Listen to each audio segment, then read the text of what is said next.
नमस्कार दर्शकों। एक मर्तबा फिर महबूबा मुफ्ती ने कहा है कि पाकिस्तान से बातचीत करनी चाहिए, यानी पाक का प्रेम एक मर्तबा फिर जागा है। और साथ साथ उनका कहना है कि साउथ एशिया में अमन बहाल करना है तो दोनों मुल्कों को आपस में बातचीत करनी चाहिए। चर्चा करेंगे ठाकुर अभिजीत सिंह जसरोटिया, जो भारतीय जनता पार्टी के स्पोक्स पर्सन है, वो हमारे साथ मौजूद है। वीरेंद्र सिंह सोनू, जो पीडीपी के स्पोक्स पर्सन है। स्वागत है वीरेंद्र जी आपका, और अभिजीत जी आपका भी स्वागत है। अभिजीत जी, शुरुआत आपको आपसे करेंगे कि ये पाक प्रेम बार बार क्यों जागता है महबूब। देखिए, ऐसा है कि जब आपकी पार्टी दिन पर दिन सिकुड़ती जा रही हो और जी आपको पता है कि अब आपके पास लोगों के बीच में जाके बात करने के लिए और कुछ भी नहीं है, उस समय फिर आप इसी तरह के ही कोई ना कोई अनाप शनाप बयान देंगे, कुछ ना किसी तरह से आप सियासत में अपने आप को जिंदा रखने के लिए ऐसी बातें जरूर करेंगे। मुझे लगता है कि कहीं ना कहीं रेलेवेंस जो है वो उनको शायद खत्म होता नजर आ रहा है। आज पार्टी बिजबहड़ा से शुरू होकर तो बनिहाल से पहले ही खत्म हो रही है, और उसका कारण आपके सामने ही है, क्योंकि जब से इन्होंने सत्ता संभाली और उसके बाद जिस तरह की इनकी नीति रही पार्टी के साथ, और जिस लाइन पे ये लोग चलना शुरू हो गए, मुझे लगता है टोटली डी लाइन हो गए अपने उन सब चीजों से। और अब जब इनको अपने पिछले जो भी पंच सरपंच डीडीसी बीडीसी के चुनावों में इनको पता चल गया कि आम लोग जो हैं वो अब इन सब चीजों से बरगलाए नहीं जाएंगे, ना तो अब 370 इनके पास उससे बरगलाए जाएंगे, ना किसी और चीज से बरगलाए जाएंगे, तो कहीं ना कहीं इनको एजेंडा एक लास्ट वही नजर आता है कि कहीं ना अगर मैं पाकिस्तान का नाम लेती रहूं तो शायद हम फिर भी जो है पॉलिटिकली रेलेवेंट रहें। लेकिन अब हिंदुस्तान में चीजें बदल चुकी हैं। ये 2014 के बाद जो है अब वैसी वाली चीज नहीं रही जो आप पहले कर लिया करते थे। अब तो लोग भी नहीं बरगलाए जाते हैं, लोगों को पता लग गया, क्योंकि लोगों को प्रैक्टिकली करके दिखा दिया गया। अब इसमें किसी को अपनी आपत्ति जरूर हो सकती है, लेकिन ये जो पब्लिक है ये सब जानती है, पब्लिक को सब कुछ पता है। इसी कारण पब्लिक जो है वो सपोर्ट करती है हमारे हर उस किए हुए कार्य को, और इनके हर एक कार्य को दरनिकार करती है, क्योंकि सत्य की सियासत, सच की सियासत जो है वो अब जो है एक धरातल में नजर आ रही है। बदलता हुआ समय और बदलते हुए परिस्थितियां जो आपके सामने हैं, क्योंकि लोग एक बार जरूर अगर आपको जिताते हैं 2014 में, तो चलो मैं समझ सकता हूँ एक इमोशंस में आगे आपको जिता दिया। उसके बाद जी 5 साल का कार्यकाल हमारा रहा। 5 साल के बाद 2019 में लगा कि इन्होंने तो बहुत बढ़िया काम कर दिखाया, जो दशकों से अभी तक कोई पार्टी नहीं कर दिखाई। तो उन्होंने 2014 से भी बड़ा बहुमत आपको दिया। अब उस बहुमत के अंदर कहते हैं हाथ कंगन को आरसी क्या, हमने जो कुछ कर दिखाया है, और खासकर जम्मू कश्मीर के संदर्भ में भी अगर आप मैं बात करूं, तो एक डेवलपमेंट का जो दौर चला हुआ है, इसमें कहीं ना कहीं कोई थोड़ी बहुत कुताही जो रही, वो कहीं ना वो जो सिस्टम के अंदर वो चीजें पहले से खराब थी उसके कारण, लेकिन उनके ऊपर भी बड़े हद तक लगाम कसती गई है। और इस तरह का कोई ऐसा काम नहीं हुआ जिसके कारण हमें कहीं पर लोगों के आगे शर्मिंदा होना पड़े, क्योंकि हम लोगों की हर जो आकांक्षाएं हमसे उपेक्षा है उन पे खरे उतर रहे हैं। और ये खरे उतरने का ही कारण है कि लोग बढ़ चढ़ कर आज हमारे साथ जो है आगे आ रहे हैं, क्योंकि सबका साथ, सबका विकास, सबका विश्वास, और उसमें अब लोगों ने अपना प्रयास डाला है, जिसके कारण अगर आप देखो तो जम्मू कश्मीर आज वो बुलंदी, आज वो आसमान छू रहा है जो आज तक 60-70 सालों में कोई भी रीजनल पार्टी, कोई भी ऐसी पार्टी जिसने खानदानी राज पे ही केवल और केवल अपनी सियासत की हो, वो ना कर पाई। सोनू जी, आप क्या कहें जो जो अभिजीत जी की राय है महबूबा मुफ्ती के बयान को लेकर के, जो ठाकुर अभिजीत जसरोटिया की राय है, उस पर आपका क्या रिएक्शन है। देखिए, ऐसे है विनोद जी कि हमने, हमारे सदर ने आज नहीं, हम जब से हमारी पार्टी बनी है हम तब से कह रहे हैं कि बातचीत से मसले का हल किया जाना चाहिए। और मुझे आप बताइए कि बातचीत सिर्फ पीडीपी ने जब कही नहीं है, तो बात की रही है। आज मुझे बताइए, आज बॉर्डर पर अगर सीज फायर है तो डीएम लेवल पे बातचीत चल रही है, तो यहाँ भी तो सरकार की मर्जी से बातचीत चल रही है। ऐसे तो कोई बातचीत कर नहीं रहा ना। तो भारतीय जनता पार्टी जब सरकार केंद्र में आई, अटल बिहारी वाजपेयी साहब जब प्राइम मिनिस्टर बने, तो अटल बिहारी वाजपेयी साहब भी लाहौर बस लेकर गए। एल.के. अडवाणी साहब भी पाकिस्तान गए, उन्होंने जिन्ना की कब्र पर जाके कहा कि जिन्ना एक सेकुलर नेता था। और अटल बिहारी वाजपेयी साहब ने पाकिस्तान के साथ दोस्ती का हाथ बढ़ाया। और आगे आकर जब माननीय नरेंद्र मोदी साहब देश के प्रधानमंत्री बने 2014 में, उसके बाद 19 में, तो ये भी नवाज शरीफ के बर्थडे पर केक काटने के लिए गए बिना बुलाए। वहां पर जाके मुलाकात हुई, वहां पर भी उन्होंने बातचीत की। तो ये कोई नई बात तो हमने की नहीं है जिसके ऊपर कोई बवाल है। तो जहां हमने कुछ जी कह दिया, हमने तो ये बात की है कि ग्रेनेड से नहीं, गोली से बात बनेगी, बोली से। भाई अगर Bharatiya Janata party direct government बात कर रही है बॉर्डर पर पीस, हम वेलकम करते हैं कि सीज फायर की वजह से जो बॉर्डर पर रहने वाले लोग हैं उनको परेशानी नहीं होती है। तो इसी तरह अगर हम कहते हैं बातचीत से मसला हल हो जाए, तो ये इसके जो हमारे मन में प्रेम है वो जम्मू कश्मीर के लोगों के लिए है, जो कठुआ से लेकर कुपवाड़ा तक जो बॉर्डर पर रहने वाले लोग हैं, जो असल में हमारे, मैं कहता हूँ जो असल में भारत के फौजी हैं, वो असल में देश की जो सरहद पर रहते हैं, जो सामना करते हैं, अगर उनको शांति है, अगर वो आसानी से वहां रह रहे हैं, तो हमारे लिए खुशी की बात है। दूसरी बात की पार्टी किसी की, मेरे भाई अभिजीत जसरोटिया साहब ने कहा कि इनको डर लग रहा है इनकी जमीन पे, हमें किसी चीज का कोई डर नहीं लग रहा। डरते तो हम किसी से है नहीं, क्योंकि हम जो दिल में है वही मुंह में है। जो 20 साल पहले कहते थे वही आज कहते हैं। जब 2014 में आपके साथ हमने अलायंस किया, हमने तब भी कहा था कि नेट से नहीं गोली से बात बनेगी, बोली से। आप तब भी हमारे साथ आए, सरकार बनी, 4 साल हम सरकार में इकट्ठा रहे। तो ऐसी कोई बात नहीं है कि हम समय के अनुसार को अपनी विचारधारा के साथ समझौता करते हैं। टाइम भी हम कोई डिप्टी चीफ मिनिस्टर या काउंसिल ऑफ मिनिस्टर में जाने के लिए हमने अपनी पार्टी के उसूल को कहीं छोड़ा है, हमारा वही उसूल है। लेकिन मैं ये कहना चाहता हूँ कि आज भी अगर वो कत्ल भी करें तो चर्चा नहीं होता, हम आप भी बने तो जाते हैं बदनाम। बातचीत ये भी कर रहे हैं, आज भी कर रहे हैं, पहले भी करते थे, दोस्ती के आज ये भी यही बढ़ाते थे अपनी स्टेज में। हमने तो किसी के साथ जाके बात की नहीं, बात जब भी की तो सेंट्रल सरकार ने की, और अमूमन मेरा ख्याल भारतीय जनता पार्टी के सभी लीडरों ने जो दिल्ली में थे उन्होंने बातचीत उनसे की, और आज भी कर रहे हैं। हम ये कहते हैं कि जम्मू कश्मीर के लोगों के भले के लिए, बॉर्डर को शांत रखने के लिए और बॉर्डर पर रहने वाले लोगों की सहूलत के लिए अगर आप किसी से बात करके बॉर्डर को शांत रखते हैं तो वेलकम स्टेप है। बाकी बात जो रही हमारी विचारधारा की, हम जो लोग हैं, हम हिंदुस्तान के आइन को मानने वाले लोग हैं, और जो वही तुम करने के लिए कह रहे हैं, वो भी तो ये कर रहे हैं। तो इसमें दूसरी बात तो कोई आती नहीं है। हाँ, बाकी जमीन किसकी किसक रही है, परेशान कौन है, कौन धर्म के नाम की राजनीति करना चाहता है, कौन 80-20 की राजनीति कर रहा है, वो दुनिया जानती है। और सब लोगों को पता है कि धर्म के नाम के वर्गला के अपनी दुकान कौन चलाना चाहता है, अपनी पार्टी को कौन रखना चाहता है, और जो एजेंसीज और टूल्स के नाम अपनी एजेंसीज को अपने टूल बना के करना चाहता है, वो भारतीय जनता पार्टी है। उसके लिए मुझे कहने की जरूरत नहीं है, सारा देश जानता है।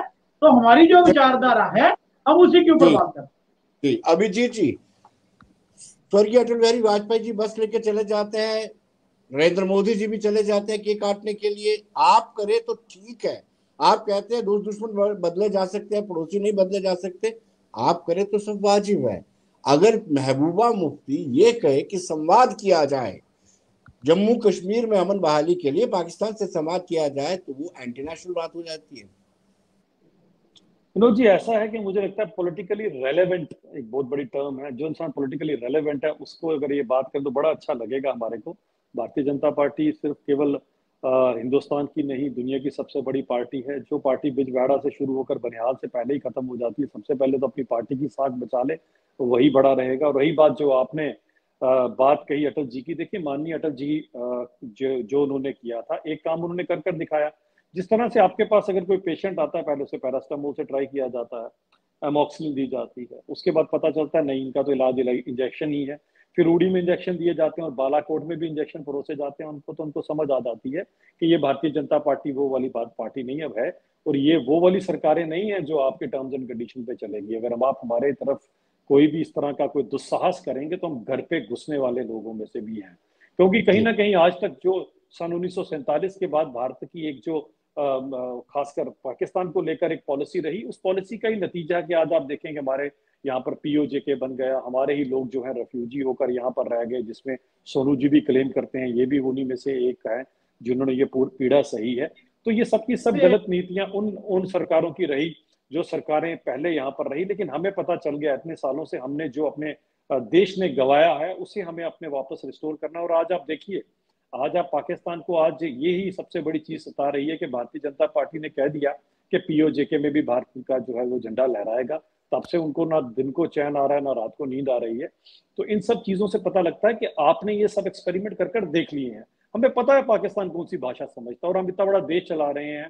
उसके बाद यही नहीं, आज देश जो है वो एक अच्छी तरक्की की राह पर चल रहा है। आज ये वो देश है जो शाना बशाना बाकी देशों के साथ मिलकर कोरोना जैसी वैक्सीन बनाकर और आपने 138 करोड़ लोगों को मौत के मुंह से बचा कर ले आता है। आज ये पुराना वाला देश नहीं रह गया जिस दौर में अभी भी सोनू जी और उनकी पार्टी जी रही है वो दौर कांग्रेस का था और इनकी सहयोगी पार्टी का था, जब हमारे देश को सारी दुनिया सपेरों का देश कहा करती थी। आज हमारे देश को जो है एक ऐसी देश बताया जा रहा है जो देश किसी भी दो देशों का युद्ध रखवा के अपने लोगों को बाहर निकाल सकता है। और अपने लोगों को ही नहीं, इनका जो फेवरेट मुल्क है पाकिस्तान, वहां के बच्चे भी हमारे हिंदुस्तान का झंडा हाथ में लेकर बाहर निकले हैं, जिस झंडे का अपमान करने में इनकी मैडम महबूबा मुफ्ती पता नहीं कौन सा गर्व महसूस करती हैं।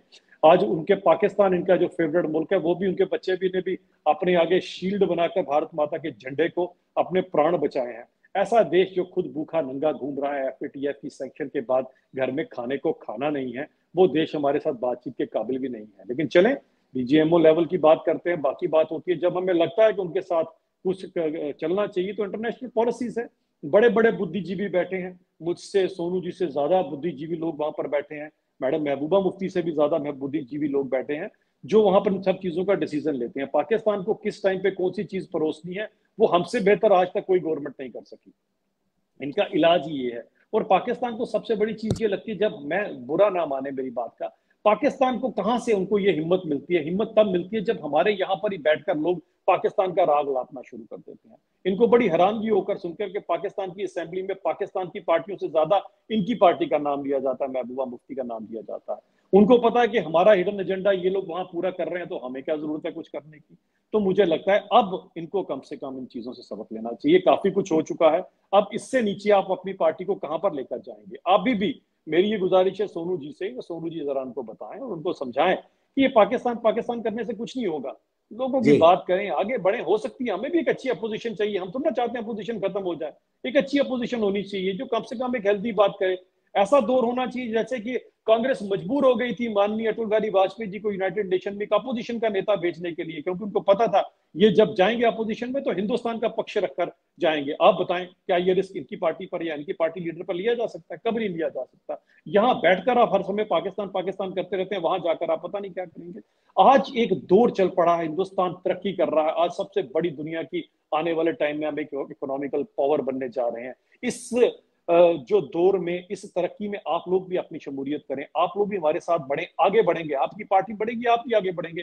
पाकिस्तान पाकिस्तान करते रहोगे तो जो खुद ठूठा लेकर, जिसे कहते हैं कटोरा लेकर भीख मांग रहा है, ऐसा देश आपको क्या देगा? जब भी आपने किसी को फॉलो करना है, हम लोग किसको फॉलो करते हैं? डेवलप्ड कंट्रीज को, अमेरिका, UK, USA। अब तो UK को भी हमने पीछे छोड़ दिया इकोनॉमी के अंदर। हम इन लोगों को फॉलो करते हैं, आप पाकिस्तान को फॉलो करते हैं। पाकिस्तान से क्या चाहते हैं बताएं? पाकिस्तान जिसने तालिबान और अफगानिस्तान को जाकर उधर क्या हाल कर डाला, ऐसा देश आपकी पार्टी का भी ये हाल कर देगा। तो मेरी आपसे रिक्वेस्ट है विद फोल्डेड हैंड्स कि आप लोग कम से कम आप अपनी पाकिस्तान की चीज को छोड़कर कुछ नया कीजिए, कुछ आगे बढ़िए, अच्छी अपोजिशन बनिए। चलिए सोनू जी आप अभी ये बताइए कि जिस तरीके से कल ही पाकिस्तान के प्रधानमंत्री ने यूनाइटेड नेशन में फिर 370 का राग लापा है, कहीं वो आपसे इंस्पायर होकर तो नहीं करते हैं? आप उनको बूस्ट तो नहीं करते हैं जब आप सबूत मांगते हैं?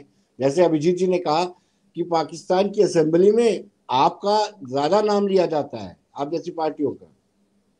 देखिए ऐसे है विनोद जी कि 30 मिनट की डिबेट हम आपके चैनल पर करते हैं तो 25 मिनट जसरोटिया साहब या इनकी पार्टी के स्पोक्स पर्सन पाकिस्तान का नाम लेते हैं। भाई पाकिस्तान आपको अच्छा लगता है, पाकिस्तान के साथ तो प्रेम आपका है, आप मुद्दे की बात करते नहीं है। आप सिर्फ पाकिस्तान, हम तो पाकिस्तान को डिस्कस भी नहीं करते, हमने तो सिर्फ ये कहा कि बात कीजिए, बस इतनी बात। आप मुझे बताइए, जब भी मैं आपके साथ डिबेट करता हूँ 25 मिनट आप पाकिस्तान का नाम लेते हैं।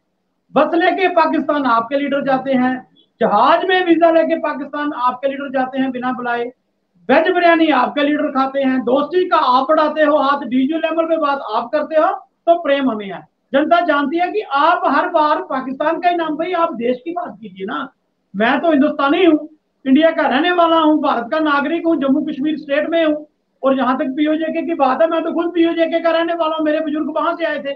आप कीजिए कार्रवाई, आपको कौन तो रोक रहा है? लेकिन मेरी समझ से ये बात बाहर है। मैं बात इंडिया की करता हूँ, जम्मू कश्मीर की करता हूँ।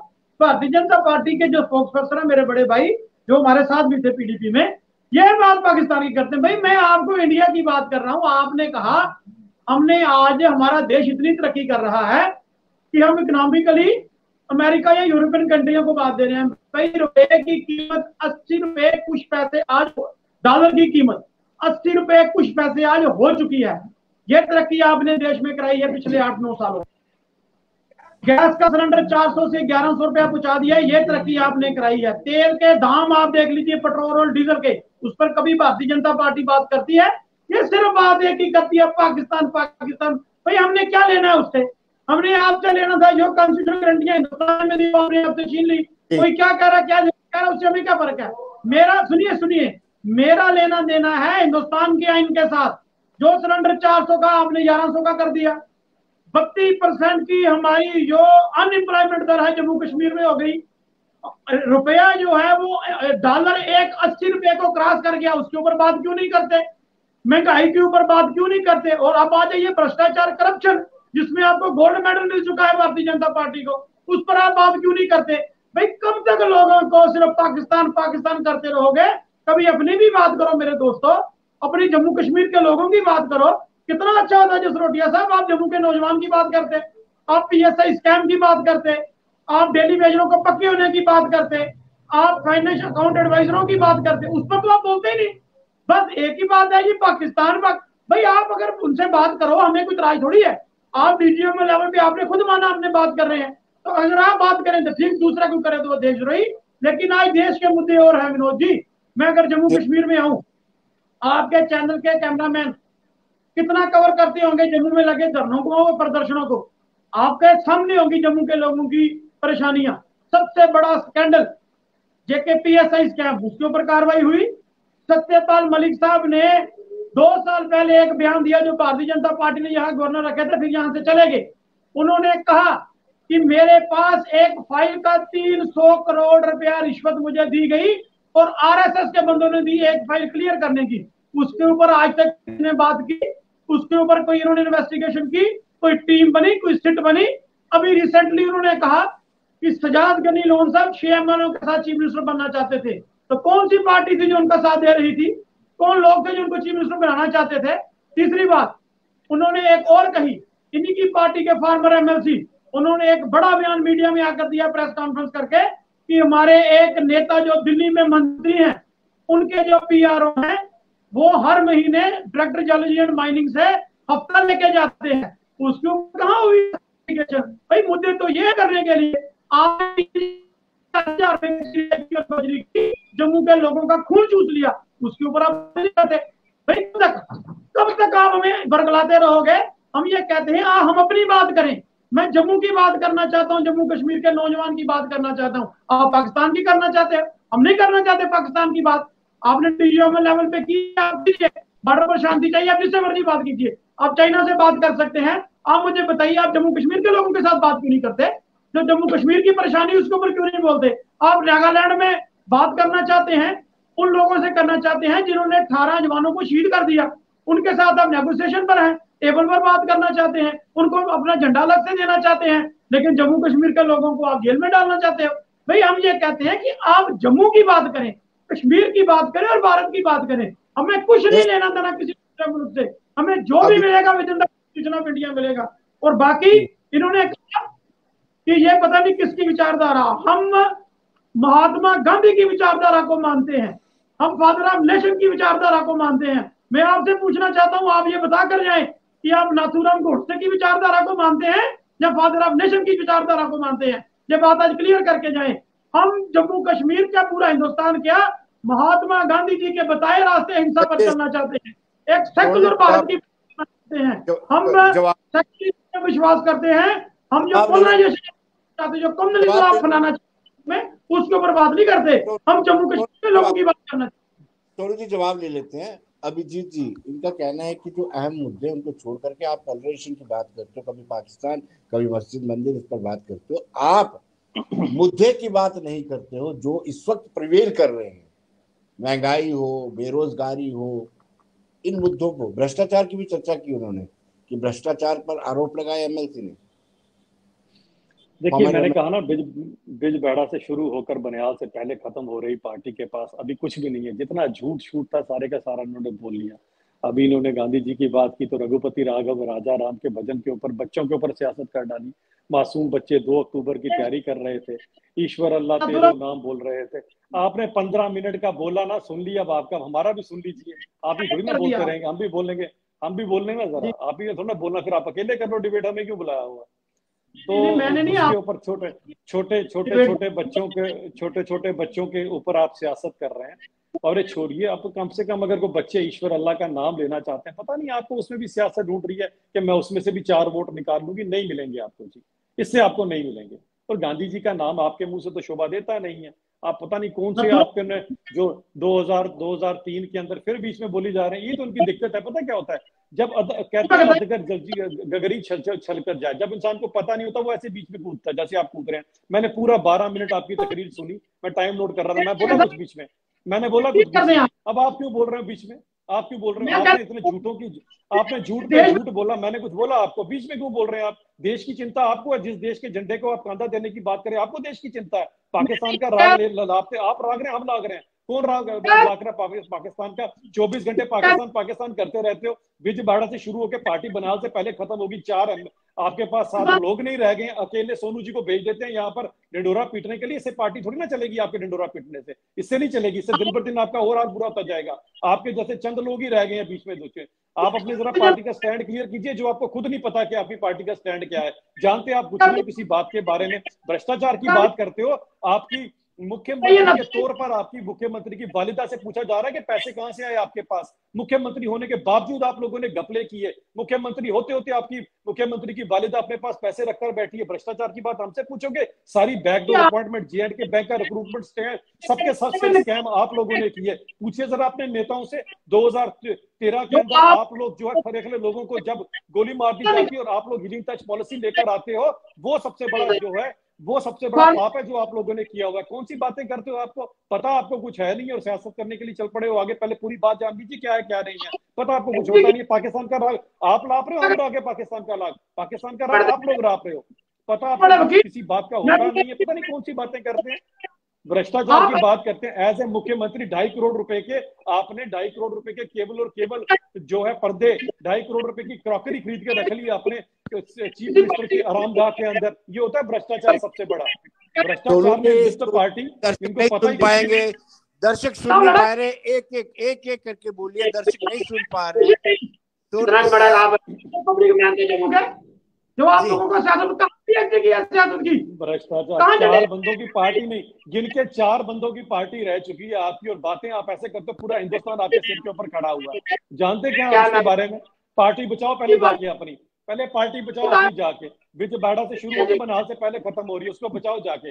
अपने जरा जब सबसे पहले चीफ मिनिस्टर की वालिदा को बचाओ, जिनके पास पैसे बड़े हुए सारे के सारे भ्रष्टाचार के पैसे इकट्ठे कर रखे हैं आपने। ईडी तक आपसे पूछ रही है, लोगों का पैसा लूट के खा गए। 2003 से लूट खसूट आपने बचा कर रखी है जम्मू एक एक करके हमें सुनाओगे आप? अपने वक्त 2003 से आपने लूट तो कसूट मचा कर रखी है, पब्लिक भी सुन पाएगी, 2003 से दर्शक सुन लूट पाएंगे। कसूट मचा कर रखी है आप लोगों ने। बातें करते हो हमसे पूछोगे आप लोग? पाकिस्तान पाकिस्तान पाकिस्तान। आपकी महबूबा मुफ्ती का नाम तो सबसे ज्यादा पाकिस्तान के वहां पर मेंबर पार्लियामेंट लेते हैं। क्यों लेते हैं बताएं जरा, क्यों लिया जाता है पाकिस्तान में आपका नाम? पीडीपी का नाम पाकिस्तान में क्यों? इतने आप लोगों के फॉलोअर्स यहाँ पर कश्मीर में नहीं जितने पाकिस्तान के अंदर है। फिर पाकिस्तान का नाम आप ले रहे हो, हम ले रहे हैं? कौन ले रहा है? पाकिस्तान के साथ भी रास्ते खोल लो, पाकिस्तान के साथ बिजनेस कर लो, पाकिस्तान के साथ सब कुछ कर लो। पाकिस्तान पाकिस्तान पाकिस्तान, उसके अलावा आपके पास कुछ है ही नहीं है लोगों के बीच में बेचने के लिए आ गए हैं। आपको तो खुद आपको सबसे पहले शर्म आनी चाहिए जिस तरह की आप बातें कर रहे हो आज चैनल के ऊपर। 6 साल पहले आपको सीएए और एनआरसी का विरोध करते हो। आप खुद एक सिख और सीएए और एनआरसी का विरोध करते हो। आपको तो पहले सबसे पहले सिख तो बन लो, प्रवक्ता बाद में बनना। आपके पीएचडी कौन सी यूनिवर्सिटी में? पहले अपने धर्म के तो बन लो, उसके बाद प्रवक्ता बनना जरा पीडीपी का। सीएए और एनआरसी का सबसे पहला विरोध करने वाली आपकी पार्टी, आप हमें सिखाओगे? सबसे पहले उनको जवाब दो जो लोग अफगानिस्तान से बेचारे उठकर यहाँ पर आए। उनको जिस दिन उन सिखों को जवाब दे लोगे उस दिन आपको पता लगेगा। पहले उनको जवाब दीजिए जो बेचारे वहां से अफगानिस्तान से उठकर आए, उसका आपने विरोध किया है। अपने ही भाइयों का विरोध किया। पार्टी पहले अपने भाइयों को देखिए। एक आप अपने टाइम पे बोलेंगे तो ज्यादा बेहतर रहेगा। आपने अपने समय पे बोलेंगे तो ज्यादा बेहतर रहेगा। चलिए अभिजीत जी। देखिए सबसे पहली बात ये आती है कि इनको पास आज फ्रस्ट्रेट क्यों है ये बेचारे। इनकी फ्रस्ट्रेशन का कारण आप समझिए, फ्रस्ट्रेशन समझिए। इनके पंच सरपंच फिर बीच में बोलना, देखिए फिर बीच में बोलेंगे तो फिर ये गलत हो जाएगा ना। या तो आप इनको बुला लीजिए करें डिबेट, मुझे बुला लीजिए करें। इसके बाद आपको टाइम देते हैं सोनू जी। इसके बाद अभिजीत जी के बाद आपको टाइम है। अभिजीत जी के बाद आपको टाइम। या इनको बुला लिया करो या मुझे बुला लिया करा करो, ऐसे फायदा कोई नहीं है। ये बेचारा फ्रस्ट्रेट है और इनको सबसे बड़ी बात है, इनको पता भी कुछ नहीं है बेचारों को। जो मैडम ने 4 लाइनें भेज दी, व्हाट्सएप कर दी, बस उसके ऊपर डिबेट करते रहो। लॉजिक तो कभी पढ़ेंगे नहीं, ना लॉजिक के बारे में जानेंगे। ये इनको लॉजिक का कुछ पता नहीं कि लॉजिक होता क्या, लॉजिक का स्पेलिंग भी नहीं आता, गारंटी देता हूँ मैं आपको इस बात की। मैं कहता हूँ कौन सी डिबेट करता हूँ, अरे बातें कर रहे हैं यहाँ पर 24 घंटे। पाकिस्तान पाकिस्तान पाकिस्तान पाकिस्तान की क्रिकेट टीम जीते तो सबसे पहले जश्न पीडीपी के ऑफिस में मनाया जाता है, और बातें हमारे से पूछ रहे हैं यहाँ पर। चलिए सोनू जी आप बोलिए, चलिए चलिए। देखिए विनोद जी आते हैं, ज्यादा बेहतर है कि इनसे बुला लीजिए आप। लेकिन ये बात है, जब आप इनसे बुलाएंगे तो बाद में मुझे भी बोले दीजिएगा, वरना मैं इनको बोले नहीं दूंगा, क्योंकि झूठ में चलने नहीं दूंगा पंजाब के। इसलिए मुझे लगता है सोनू जी बोलेंगे, सोनू जी बोलेंगे, अभिजीत जी सुनेंगे, फिर अभिजीत जी रिप्लाई करेंगे। आप इस बात की अभिजीत जी रिप्लाई करेंगे। आप इस बात की गारंटी लेते हैं कि उसके बाद ये बोलेंगे नहीं बीच में? आप इस बात की गारंटी लेते हैं? बिल्कुल बिल्कुल बिल्कुल। का पालन करेंगे तो डिबेट हो पाएगी। ये पॉलिटिक्स की बैटल ऑफ आइडिया होता है, जमहूरियत ख्यालात की जंग है। मेरे ख्याल नहीं मिलते हैं बीजेपी से या इनके पीडीपी के साथ नहीं मिलते हैं, तो ये मेरी इनकी पर्सनल लड़ाई कोई नहीं है। ये मर्यादा का पालन हमें रखना चाहिए। दूसरी बात मैंने जो की है, हम दूसरे को ज्ञान बांटते हैं।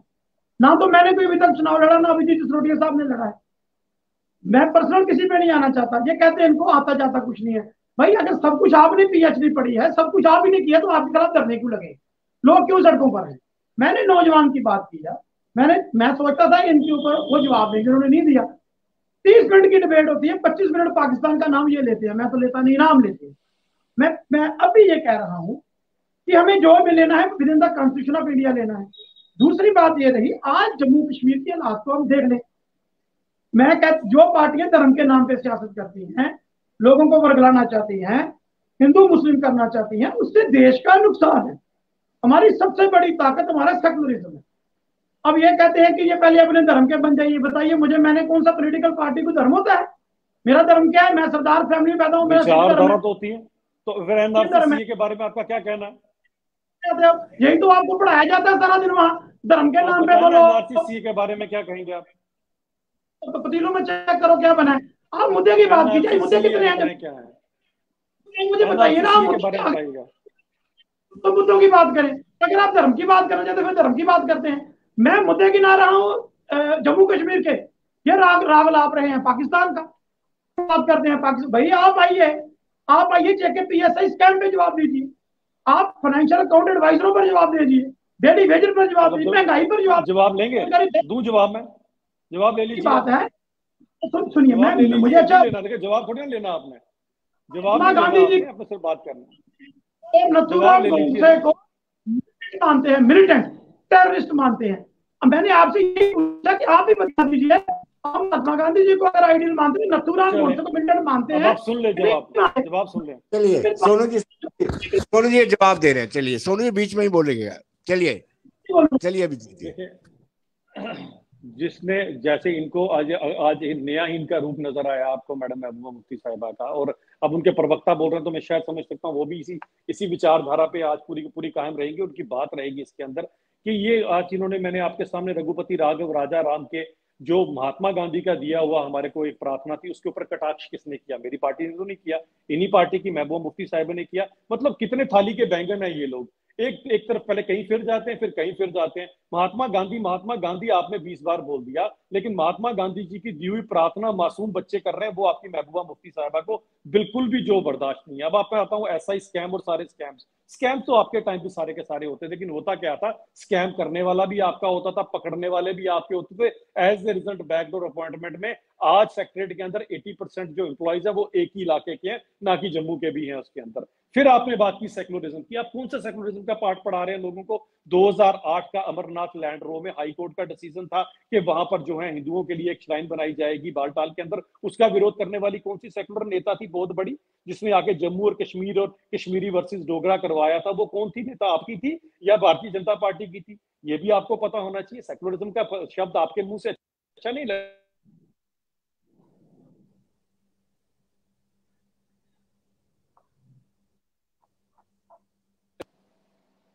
जी आवाज आ रही है?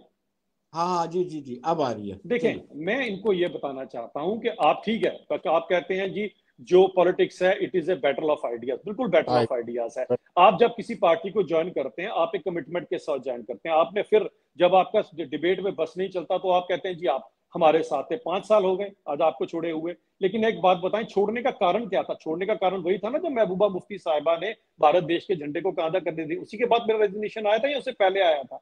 तो ये भी जरा देख लीजिए। आइडिया यही होता है, जब तक मुफ्ती साहब थे वो एक इंसान सेकुलर थे, मैं आज कहता हूं उनके बारे में एक अच्छे इंसान से, उनके साथ हम जुड़े हुए थे। जब आपने आज आके अपने ही देश का अपमान करना शुरू हो गया, जिस देश का बार बार नाम ले रहे हैं और आप बोल रहे हैं हमें हम अपने ही देश से मिलेगा, तो फिर पाकिस्तान का राग आप लाप रहे हैं, हम लाप रहे हैं। आप क्यों बात करेंगे? ये देखना सेंटर ने, आपने थोड़ी ना पाकिस्तान से बात करनी सेंटर ने, वो देखेंगे पाकिस्तान को किस तरह की बात की जाए। और मैंने आपसे पूछा, मैंने आपसे एक बात पूछी कि एनआरसी सीए पे आपका क्या स्टैंड है, और आपने अभी तक मुझे उसको क्लियर नहीं किया। जरा कीजिए मुझे, एनआरसी सीए पे आपका क्या स्टैंड है? आपकी पार्टी का स्टैंड तो टोटली अगेंस्ट था उसके एनआरसी और सीए के, वो आपने कभी नहीं बताएंगे आप, क्योंकि लोग आपका असलियत ना जान जाए। तभी मैं पूछ रहा था कि अफगानिस्तान से जो हमारे सिख भाई, हमारी जो मान मर्यादा, हमारी पगड़ी है, वो जब डिस्प्लेस होकर आए और हमने उनको जब अपने गले के साथ लगाया, वो कहां जाते? अगर आपकी महबूबा मुफ्ती साहिबा पर जाते तो वो तो उनको वहीं छोड़ देते तालिबानियों के पास। ये हमारी भारतीय जनता पार्टी उनको लेकर आई, और केवल उनको लेकर नहीं आई, 5 गुरु प्रकाश भी अपने सिर पर उठाकर लाई अदब के साथ हमारे साथ, क्योंकि हमारे सिख भाई हमारे अपने हैं, हमारे भारत देश के हैं सारे के साथ है। लेकिन आपकी पार्टी, आप बोलते हो धर्म की बात नहीं करनी, मैं तभी तो पूछ रहा हूँ, फिर धर्म की बात है तो एनआरसी सीए के अगेंस्ट क्यों जा रहे हैं आप लोग? मैं आपसे इसलिए पूछ रहा हूँ वीरेंद्र जी, ये बात की बात आएगी आप किस पार्टी में है किस में नहीं है, आपकी आइडियोलॉजी क्या है, लोगों को कम से कम ये तो बताओ। मैंने तो साफ कर दिया कि भाई गुनाह किया था, 5 साल हो गए मुझे उस गुनाह का पश्चाताप करते हुए, छोड़ा क्यों ये भी कारण बता दिया। मेरे छोड़ने का कोई ये कारण तो था नहीं कि मुझे आपने कहीं से टिकट नहीं दी या मुझे कुछ आपने और नहीं दिया, मेरे छोड़ने का कारण आपको बता दिया। लेकिन जब भी किसी डिबेट में आपको जब सुनी जाती है कोई बात, आप आ जाके मेरे उसी बातों पर क्यों आते हैं? कम से कम और कोई बात नहीं आपके पास करने के लिए, और मुझे आप एनआरसी और सीए का स्टैंड आज अपनी पार्टी का गलत क्यों है, जिसके अगेंस्ट आप ही के अगेंस्ट वो जाता है, उसके ऊपर मुझे जरा क्लैरिटी जरूर देकर जाइएगा। आज मैं आपसे जरूर चाहूंगा, और मुझे गलत सियासत कर कर, गलत राजनीति कर कर, मुझे अगर आज 4 लोग इसके अंदर मेरी वाह वाह कर देंगे तो मुझे ऐसी सियासत नहीं चाहिए। मैं सत्य की सियासत करता हूँ और सच के साथ खड़ा हूँ। और मैंने एक बात लास्ट बात कंप्लीट करूंगा यहीं पर ही आपके। मैं बहुत बड़ी बात में 3 बारी पहले बोल बैठा हूँ सोनू जी, आपको पता नहीं क्यों समझ नहीं आती। मैंने आपको बहुत बड़ी बात कही है, जीऊंगा मरूंगा जब तक सियासत में हूं, भारतीय जनता पार्टी में हूं। जिसमें मरूंगा तो अपने सीने के ऊपर भारत माता का झंडा और कमल का फूल लेके मरूंगा। आप जरा ये कमिटमेंट कर दीजिए चैनल के अंदर कि आप इतने आइडियोलॉजी से कन्विंस्ड हैं कि आप पीडीपी में रहेंगे। एनआरसी सीए पर सोनू जी आप बयान देंगे, स्पष्ट करेंगे? और जो आखिर में अभिजीत जी ने कहा है, मेरे भाई अभिजीत जसरोटिया साहब ने सारी बातें की लेकिन मेरी बात का जवाब नहीं दिया, लेकिन मैं इनकी बात का जवाब देके जाऊँ।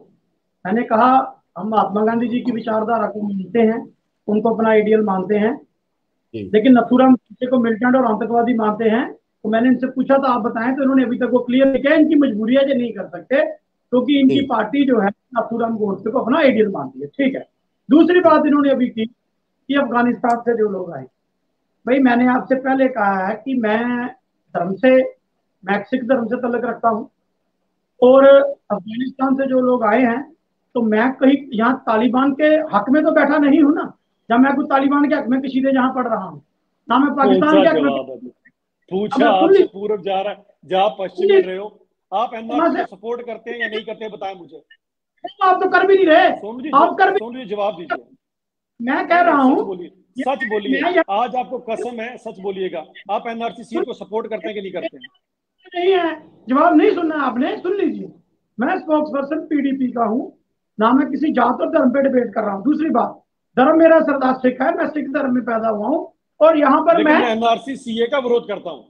समझ गया बात, धर्म है, मैं समझ गया अच्छे से, बड़े अच्छे से समझ गया आपका धर्म। सुन लीजिए, जो गलत करेगा उसके खिलाफ है। आपके मुंह पर तो नथुराम गोडसे का नाम नहीं आया मेरे भाई। दूसरी बात, भटके हुए नौजवान, वो मैडम कहती थी भटके हुए नौजवान थे वो, आपकी मैडम के भटके हुए नौजवान। मैंने अगर पॉलिटिकल किया 99 से तो नौजवान जो आपको तो भटके हुए नौजवानों का बड़ा एक्सपीरियंस है, वो भटका हुआ नौजवान था। तो मेरे भाई सुन लो ना, सुन लो आराम से सुनो। मैं I am proud that I am unadulterated PDP man. मैं यहां से वहां से यहां नहीं जाता। मैंने सियासत पीडीपी से शुरू की थी, और वाले ने चाहा तो एंड तक वो सियासत में पीडीपी में ही करूंगा। बुरे अच्छे वक्त सीए का आप एनआरसी सीए का मुझे जवाब नहीं देंगे मतलब? समझ गया आपको, मतलब आपके लिए ये आइडियोलॉजी है जो अपने लोगों के साथ नहीं है आपकी आइडियोलॉजी। मतलब वो जो मासूम लोग जिन्होंने इतना उत्पीड़न सहा, आप उनके अगेंस्ट हैं। समझ गए, आपकी सियासत में समझ गया। आपके लिए आपकी सियासत जो है वो मासूमों से ऊपर है, मासूमों की उत्पीड़ना से ऊपर है। ऐसी सियासत को तो मैं दरनिकार करता हूँ। ऐसी सियासत बहुत गलत। ये आज आपने बहुत गलत बात कर डाली, बहुत गलत बात कर दी आपने। अभी तक एनआरसी सीए का जवाब नहीं दिया मेरे को, और आपका यहाँ से पता लग गया। और सभी लोग पंजाब केसरी सुनने वाले ये सारे के सारे लोग आज गौर से सुन लीजिए कि जो है सोनू जी, जो कि spokesperson People's Democratic Party है और एक सिख हैं, वो एनआरसी और सीए का विरोध करते हैं। ये पंजाब केसरी में आज क्लियर हो गया सबके सामने कि जो सुरेंद्र सोनू जी जो क्लेम करते हैं वो आज एनआरसी सीए का विरोध करते हैं। आपके सामने क्लियर हो गया। इनके इससे बड़ा दोगलापन आपको नजर नहीं आएगा। कितना बड़ा दोगलापन है इनका एक पार्टी के लिए, एक ऐसी पॉलिटिकल पार्टी के लिए जिसने देश का बेड़ा गर्क करना शुरू किया है। उस पार्टी के लिए ये कुछ भी कर सकते हैं, किसी लेवल तक भी जा सकते हैं। मुझे बहुत दुख हुआ सुनकर आज इस बात का। और मुझे मासूमों का भी बड़ा दुख हुआ जो बेचारे आज इतनी दूर से अफगानिस्तान से हमारे देश में आए और हमने उनको अपने सीने से लगाया। हमारे लिए सर्वप्रथम वो लोग थे। आप जैसे लोगों का बोलना ना बोलना कोई रेलेवेंस नहीं था हमारे लिए। आप हमारे लिए इररेलेवेंट हैं। आप हमारे इररेलेवेंट में जिस धर्म में आपने जन्म लिया उस धर्म के नहीं बनेंगे तो आपके लिए और क्या चीज। डिबेट को यहीं पे समाप्त करते हैं सोनू जी। डिबेट को यहीं पे समाप्त करते हैं। आप थोड़ा डिले कर रहे हैं सोनू जी। आपका बहुत बहुत शुक्रिया। ठाकुर अभिजीत सिंह जी आपका भी बहुत बहुत शुक्रिया। धन्यवाद।